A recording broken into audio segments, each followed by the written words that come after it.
Okay, we're recording. I got blocked from messaging last night on Facebook, and I was like, okay, I can't hang. I gotta go to sleep. So, and then B let me sleep in. It was so sweet. Let me read from the Self-Reliant Entrepreneur first. April 7th. It's one of my friends from high school. It's her birthday today. It's called In One Word. The cure for all the ills and the wrongs, the cares, the sorrows, and crimes of humanity all lie in that one word, love. It is the divine vitality that produces and restores life.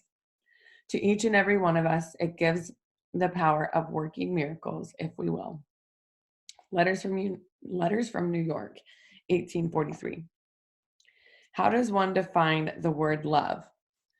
And a greater challenge, is it even appropriate to use in the context of business?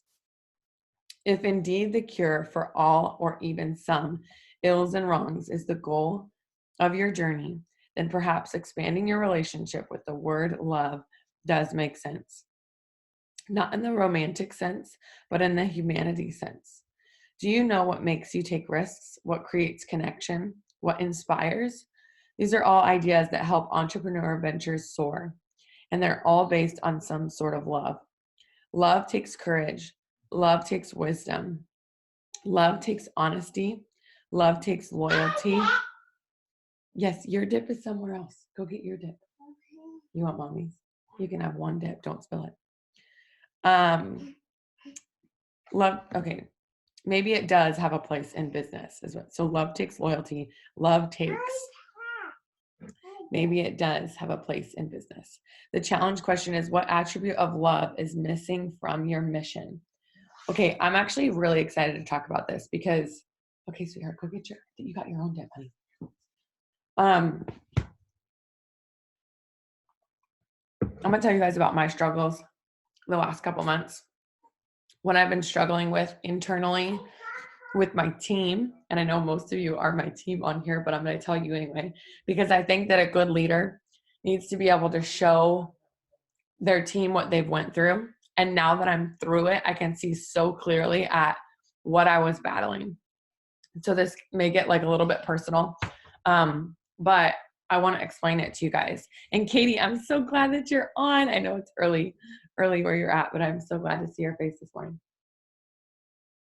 Okay, so when I went presidential, I was just talking to Cami Pentecost about this the other day because she asked me how far I was from ambassador. Okay, and I said, you know, it's not out of the question, but we're far, okay, like volume wise needed. And she was like, I don't know that you're that far. Like, look at what Marwa just did. And she shared with me where Marwa's volume was. And I think Marwa was at 150, 160 in volume. Okay. And not maintaining ambassador on her 1.0. Okay. That actually really, like it inspired me. And then she went 2.0 ambassador, which 2.0, you guys, that's just another account. Think of it like you sign up your husband and you just get an extra account to do. Okay. So her 2.0, she went ambassador. And then on her 1.0, she got back to ambassador. And so they did like over, I want to say it was like over 100,000 in volume in 1 month. Okay. And so it made me understand that like, that's about where we're at. Like we could totally do that. And she's like, I think May's your month. I think you need to make May your month. And it's so funny because my dream board this year says March 28th. And we just passed that, right? And so I was a little bit feeling sorry for myself. Like, oh my gosh, we just hit the momentum. Like I felt like I just hit the momentum even. And I know a lot of my team felt like they just hit the momentum in like, excuse me, in the end of February, right? Can I get an amen? Drop a 1 in the chat if you feel like that's what happened for you. Like, I feel like all of January was just kind of like goal setting, planning, but like nothing was crazy. Like the year before, it was like 70 LCs in January. And this January I had 10 LCs and I was like, what's happening? Like, why isn't the boom hitting? Num. You got cough. You want cheers? No, no, Mom, I do not want to cheers you. Okay. So anyways, I was just feeling a little bit like nothing was lining up the way that it did the year before. And so I really had to let go of that comparison because I was sitting there comparing like, well, this last year I did this. Well, last year I did this. But here's the thing. My work ethic hasn't changed. My work ethic on how I run my business, as far as like what I do personally for my business, has not changed.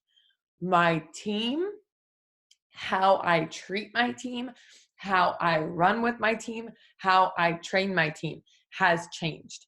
And here's why. And I don't want anybody to think that this has anything to do with them, because this is actually really, really hard for me to talk about.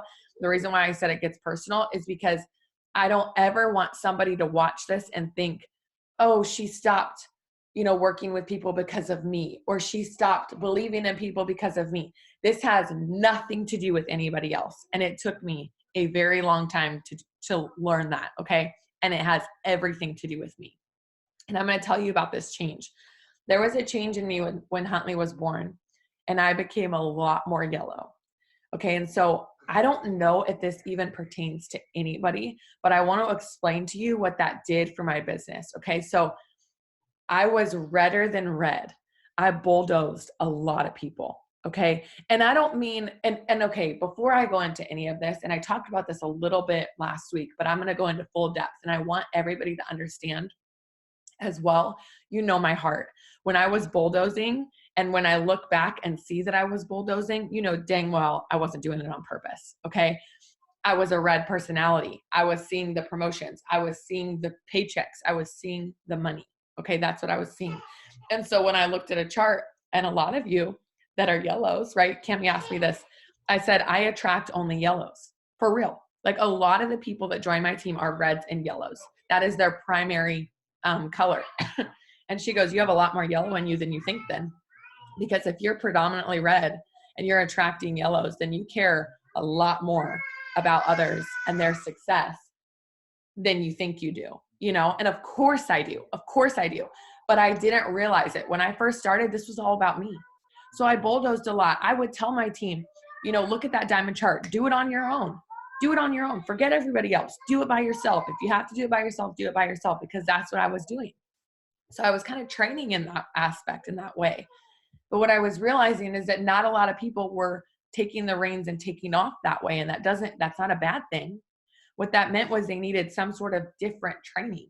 They didn't, and Katie and I went through this together, like not this specific scenario, but Katie and I went through this together. And I am so grateful for Katie in this season. This might have even been over a year ago, Katie, when you told me, I gave her some advice, and she's like, Rochelle, I hope you don't mind me sharing this. She's like, this is not what I need. This is not what I need right now. I do not need you to tell me how to fix the situation that I'm in, because that's who I am. Even with Brian, he gives me a situation like, this is how I'm feeling. And I'm like, well, do this, and you'll be out of it. Like, just do this and that'll fix it. Right. I've always been a fixer. Like, just do that and you'll be done and it'll be fine. And Katie's like, no, I need you to relate to me. I need you to tell me that you've been here. I need to know that I'm not the only one in this position right now, like that you've been here and this is how you got through it. And I was like, oh, it was like click, click, click, click, click, click. Like, oh my gosh, I had been there. And I do know what she feels like. I just, as a leader, thought to myself, oh, they don't need to know any of that. They don't need to know my weaknesses. They don't need to know what I went through. They just need to know how to get through it. And that is that bulldozing mindset. Even though we don't understand it, even though maybe you're a predominant red watching this and going, maybe you just had like a, can you close these doors for me, babe? She might open them, but it's like she will. But that's that bulldozing mindset that I didn't realize I had for a very long time. Okay, so fast forward, I had Huntley, and all of a sudden, the negative percent of, sweetheart, mommy's on a call. Hey, look, mommy's on a call. Can you be quiet? Okay, go sit on the couch then. We're just having a mid-morning breakdown. Okay. When I had Huntley, I became so much more yellow. It literally went to half red, half yellow. And I didn't have any yellow, I didn't have any green, and I had like a speck of blue. Okay. And so I really, really struggled with how I was supposed to lead going forward. I'm almost done, you guys, but I wanted to share this because I feel like we can really beat ourselves up when we're used to doing something and we have to like change our ways, or we're changing and we don't know how to like navigate our emotions or navigate how we've changed or navigate how we're supposed to navigate through that time. And so the reason why I had a hard time with this is because I knew how to lead a team as a red. I knew how to tell them what to do and when to do it. And if they followed, they would be successful. I knew that I was a hard ass. I knew that I sometimes was insensitive, but I also knew that it had worked. Okay. It had got us, and I mean like our team, it had got us and our team and our leaders to where it needed to be. But that's a really crappy way to look at things, right? Because we always have to evolve and change. And we're always teaching our teams to evolve and change. So the last, I would say 6 months of my business up until probably mid-February. Okay. So the last like 6 months, I had a really bad attitude towards my team. And this is where it gets really personal, but I'm going to be completely honest with you. I'm not talking about specific people. So please understand that when I say this. I am just talking about in general. I have never been motivated by contests. I have never been motivated by what's the word? Like, oh my gosh, recognition. Okay.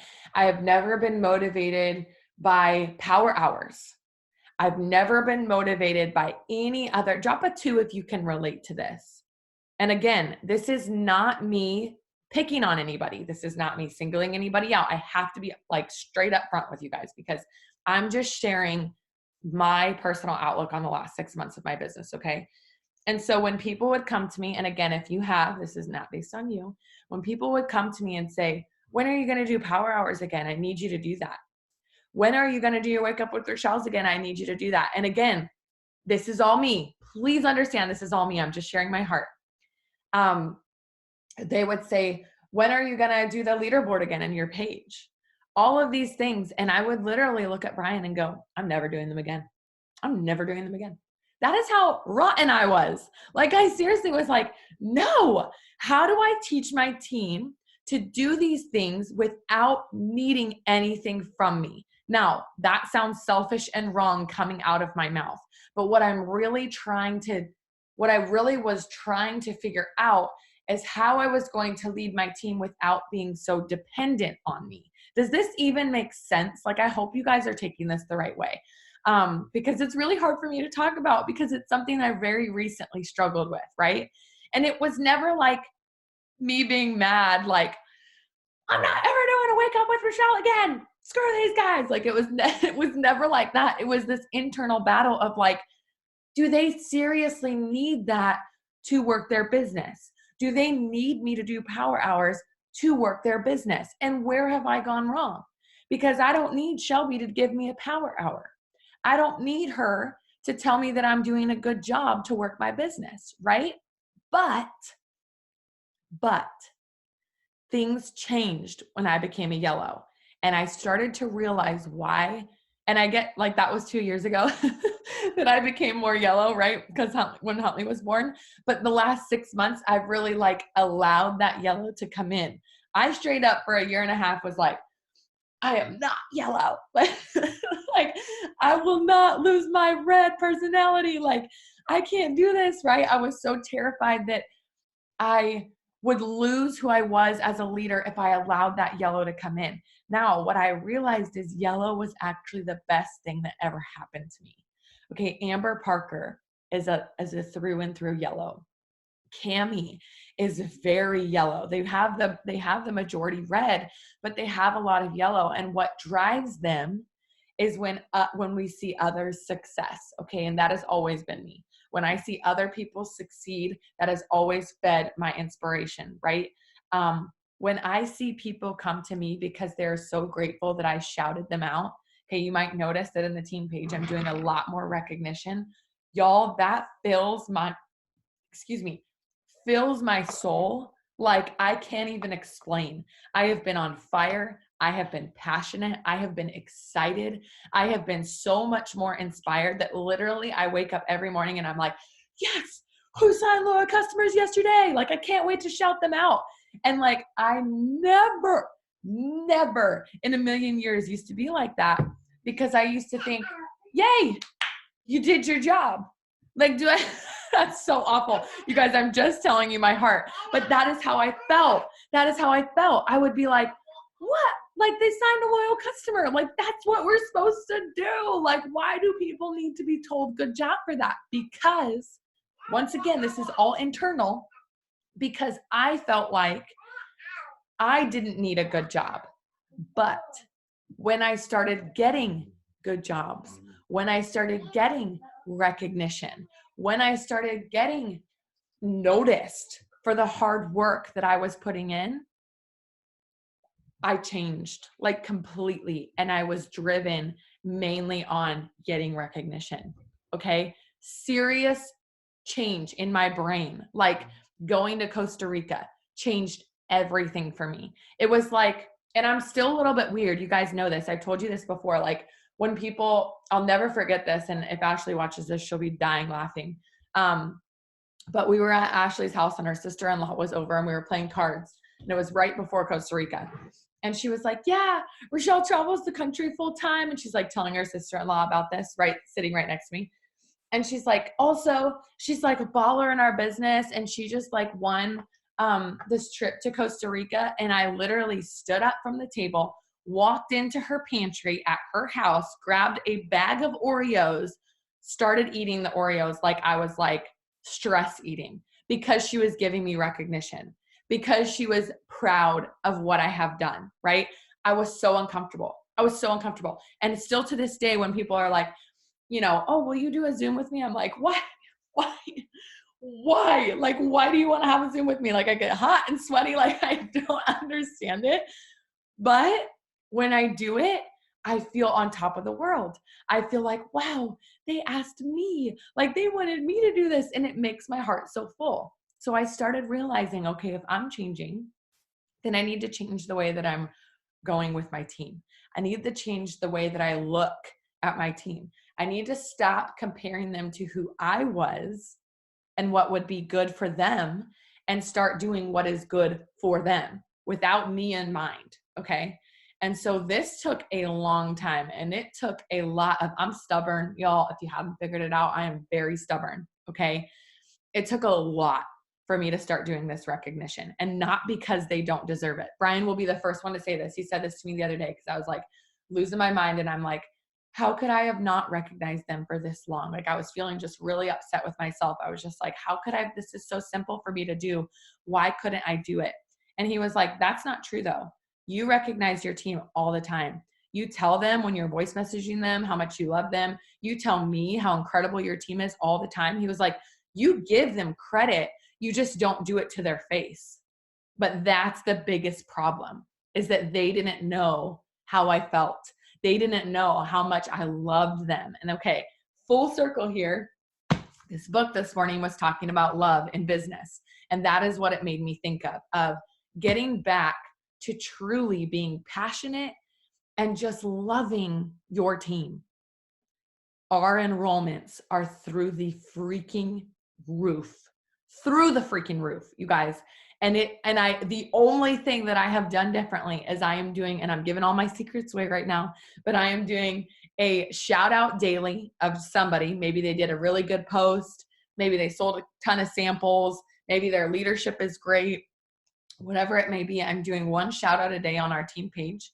And I am doing our leaderboard daily. Okay. Because I realized that weekly, we miss some people, especially new distributors that maybe signed a couple LCs in the beginning of the week, but didn't make the top enroller board, right? And I want them to feel that I want them to feel that love and excitement and hard work and determination and all of that in that recognition. So I'm doing it daily, and literally every single person who signs somebody is getting recognized on that page.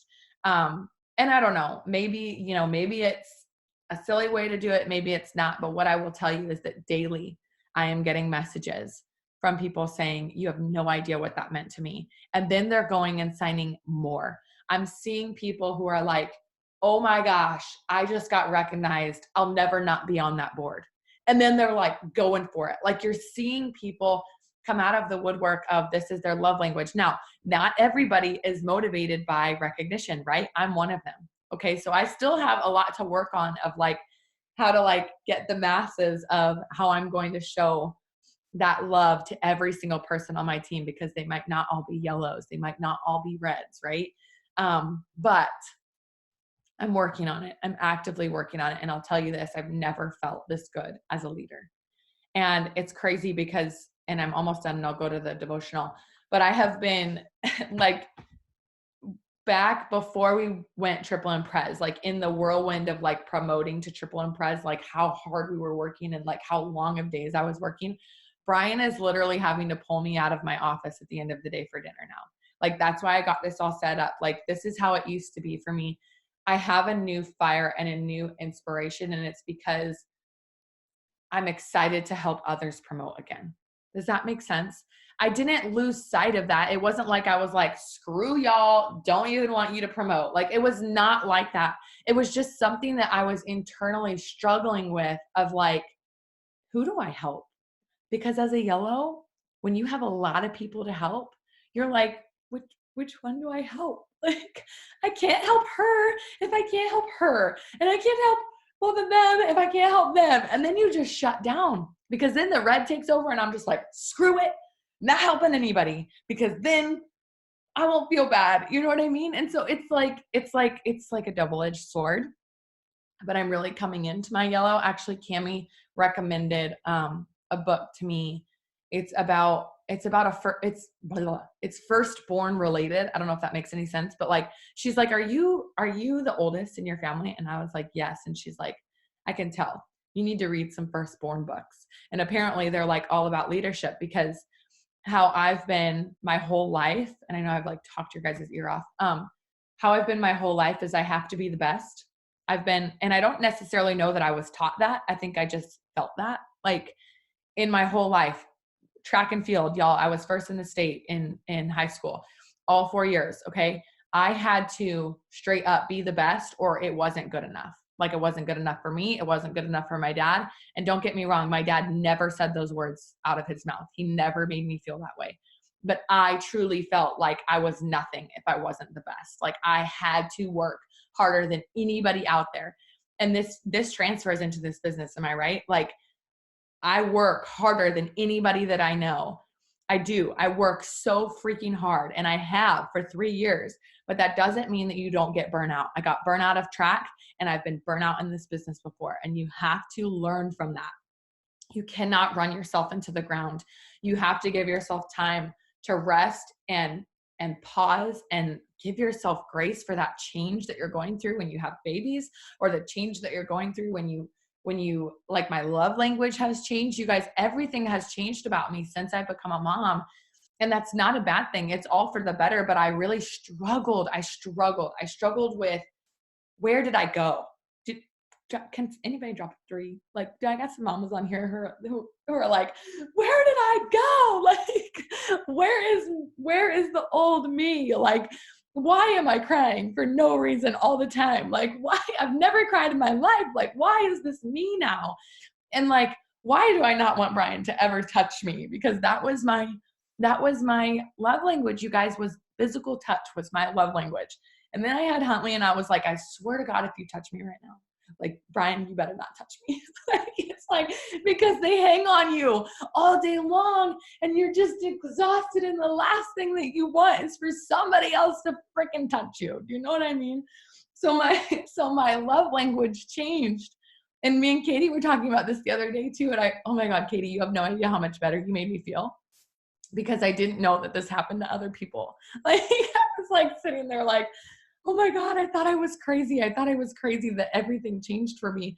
Obviously, things change when you become a mom, but I didn't know that your actual personality changed.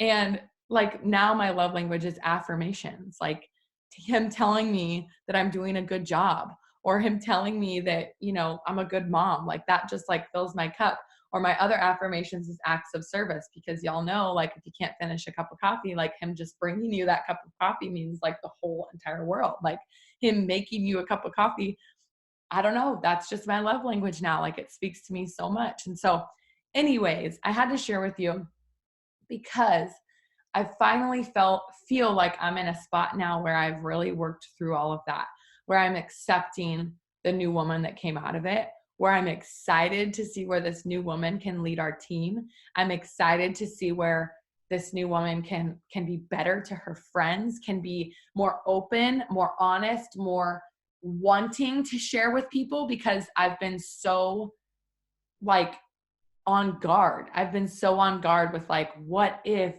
you know, I don't know, because I've never had this yellowish,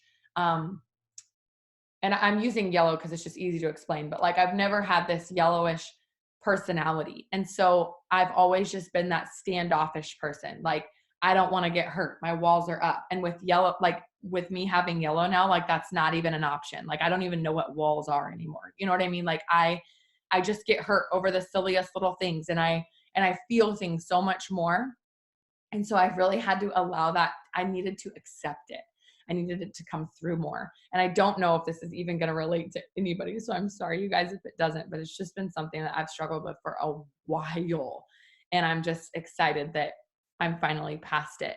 I know it will make some sense to people. So Lisette says it makes sense. You want to duplicate your work and it wasn't something you needed. Oh, that was when I was talking about. Renee says it makes complete sense. You should be motivated to work your business. The reward should be people and helping your goals. Yes.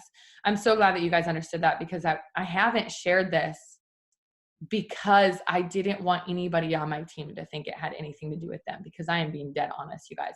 It is straight up 100% a Rochelle issue. But when you go through things, I think when you go through things and you like really have you're struggling with why you're going through it, I think the first thing that you do, and I think the easiest thing to do, is to blame others, right? Blame my team, blame Brian, blame becoming a mom, blame whatever, because you're sitting here like, why am I different? Why am I changing? Like, I didn't ask for this. Like, I don't understand. And so you just kind of like, you put up these walls of like, I don't know how to navigate myself through this because I've never been through this before. And it's been a long time in my life that I've had, well, I guess not really.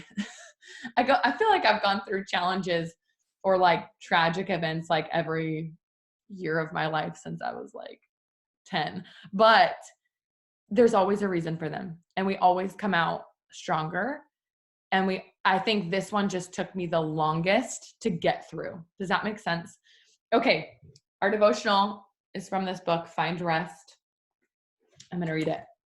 Day 10. Choose your lens. I got all 3 of your binkies right there. I'm going to throw those away, girlfriend. No. Okay. I have learned to be content whatever the circumstances. I know what it is to be in need, and I know what it is to have plenty. I have learned the secret of being content in any and every situation. Philippians 4:11-12. Choose your lens. Not long ago, I tried on a pair of jeans at a consignment store that didn't look so great in the shadowy dressing room mirror. I was taking them back to the rack when I saw a newer mirror in the main room outside and decided to take a quick second look. Score. The jeans looked completely different once I looked in a better mirror. The mirrors in the dressing room were older and darker, giving it a distorted reflection, and almost fooled me. We've all looked at ourselves in distorted mirrors. What we may not realize, though, is that we often see everyday life, especially our challenging circumstances, through a similarly distorted lens. Oh, if you only such and such was different. Oh, if only such and such was different, I'd feel better, is a common refrain. If only my husband realized what I have to deal with every other you guys, I can't even read. With every day is another. Oh, it's another thing that we refrain from. The view through that lens makes us discontented and tempts us to grumble. We try to change our discontentment by changing what we think has led to it. We try to amass more money to get out of that tiny apartment. We try to change how our kids appear to the outside world. We try to force our spouse to do things our way, the right way, in parentheses. The result, exhaustion, leading right back to disappointment and discontent. Or perhaps instead we just grumble a bit about the inconvenience or injustice of the situation. Once these emotions start taking root in our hearts, they often leak out onto our classmates, kids, spouse, coworkers, or friends. The result, yet again, exhaustion, further discontent. No matter what is going on, we can set aside our right to be discontented. Instead, we can take God's challenge to find contentment in every situation. Instead of looking through the lens that shows the most unflattering perspective, let's choose the one that changes everything. That lens is called gratitude. Gratitude for everything God has allowed us to have that is good, that we might not be focusing on right now. And gratitude that He is sufficient, not just sufficient to get us through what is difficult and bear up both us and the scowl on your face, but sufficient to bring us through difficult times with a joyful heart. This is great for what we're going through right now. Try practicing gratitude today. The facts of the situation won't change, but your perspective on them will. You may not be able to control your circumstances, but every day you do have control over how you view them. I love this devotional. I was just talking to one of my best friends back home, and I'll make this quick because I know I've already talked your guys' ear off for 5 minutes past, but I was just talking to her about two choices. We have two choices right now.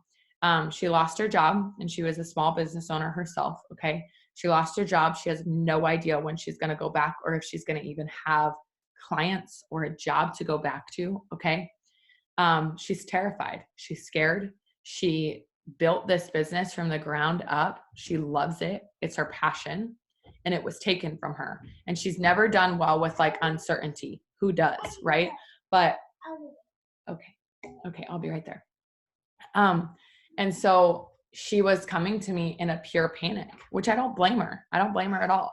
But she was coming to me in this pure panic. And the only lens she could see through was, I'm not bringing in any money. I don't know what I'm going to do. It's dark and gloomy outside because she lives in Oregon. It's raining all the time. I can't get out of this house. I, just piled up. I'm terrified. What am I going to do? What if he loses his job? What if this? What if that? How do I become a school teacher all of a sudden? I have to teach my kids. What am I going to do? And I was like, Jess, we have two choices. Oops, I just told you who it was. It's okay. She doesn't care. But I'm like, we have two choices, okay? Because I've already told. It's fine. She won't care. We have two choices here. You can either choose, because it's a choice. You can choose to live in this despair of, I have no idea what's coming with this.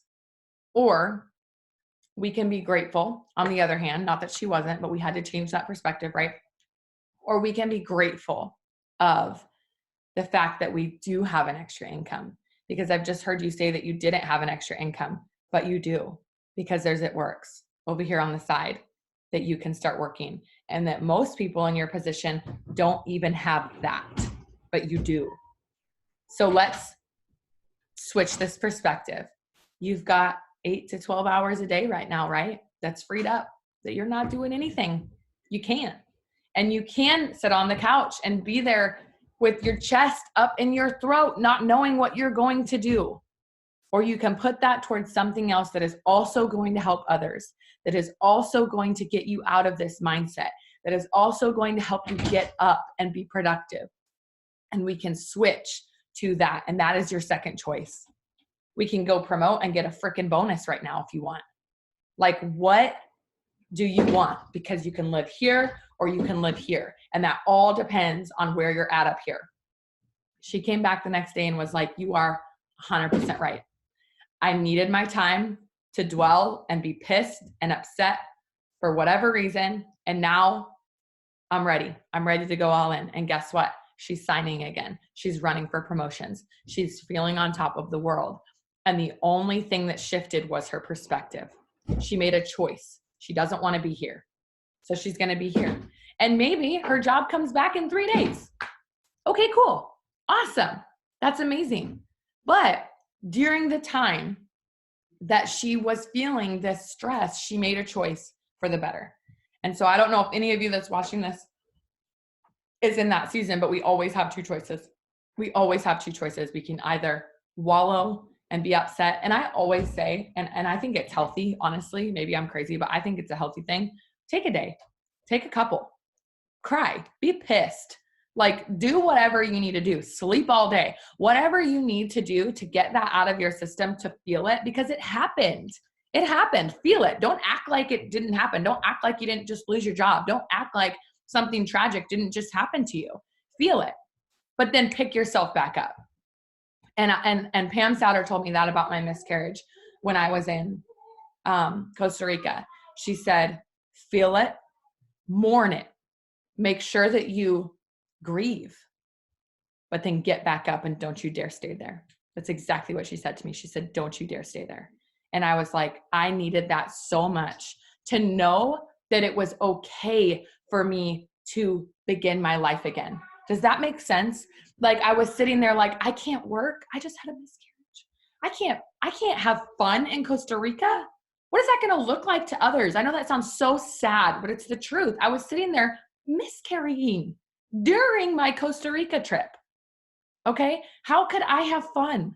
How could I take that in? How could I put a smile on my face? The first vacation Brian and I have ever been on without Huntley, ever. And I'm sitting there like, I can't even smile. Right. And that was everything to me, for her to say, mourn it, feel it, be upset, but do not let yourself stay there. And it was like, it's a simple decision. I will always look back on that and be sad. I will always look back on that and feel like a piece of me was taken from me, but I will not, for the baby that's inside me now, for the baby that I lost, and for the baby, the 2-year-old that I have running around like a crazy person. I will not stop my life because of that for them. And it just, that was what I needed. That was what I needed to say. You're allowed to keep living. You're allowed to keep going. Anyways, okay, sorry, this one was so long, you guys. And I tell you every single time I wake up, I have no idea what I'm going to talk about, just so you know. Like this was all like crazy. This was all like somebody needed to hear it, because whoever watches this or somebody on here, I don't know, but I pray over it every morning, and God was like, that's what she's going to talk about. So hopefully it impacted somebody, but I'm all done for the day. I love you guys so much. The recording will be up as soon as I'm done here. And I hope you guys have an amazing day. Bye, everybody. Love you.